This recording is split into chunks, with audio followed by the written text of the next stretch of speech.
3 things how to search for sound effects. You can search them over here. Get a bunch of different instrument sounds that are labeled as sound effects. You can go over to loop library and go to, mine's not complete, great, always love it. Go to instrument, hit sound effects there. You see nothing's downloaded to my computer, I don't really care. But you shouldn't have all gray things there. And that's number 1, how to find sound effects.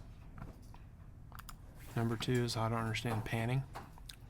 So you see my mouse here? I'm putting it over that knob. That is the pan knob. When it's in the center, you see a little green slit right there. That means that your sound coming from this track is equally in the left speaker and the right speaker. In order to move that around, you just click and drag to the left, to the right. That's how you adjust the panning. You can also hit Command 2 on your keyboard and it'll get you the mix. And then the pan's here, see it? So you can adjust it there as well, and you can see, you know, once you add all your tracks, you can mess with them. The whole idea behind mixing is that you don't want everything to be in the same plane.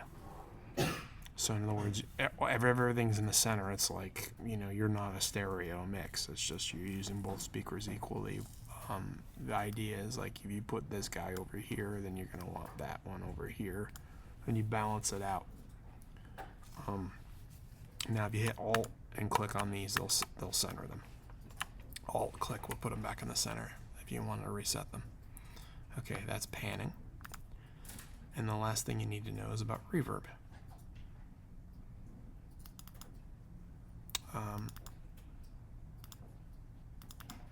The reverb's going to be in the mixer. Alright, over here, you see this, it says audio effects. If you click on these up and down arrows here, it's going to allow you to put a reverb in there. You pick any one, you can mess around. But your reverb will have presets. The whole idea behind reverb is that it sounds like whatever your track is playing, you're adding room reflections in it. In other words, you're putting it in a small room, you're putting it in a big room. But your dry signals, the signal you have coming through the track without reverb, the wet signal is the reverb itself. So if you can play with that, you can turn the dry down and listen to what the reverb sounds like. But the idea is like, you can imagine yourself close to the instrument or the sound. This is how close you are to the sound, and this is how much the sound is making noise by bouncing off walls or what have you, sides of buildings, people, so on and so forth. Okay? And that's it.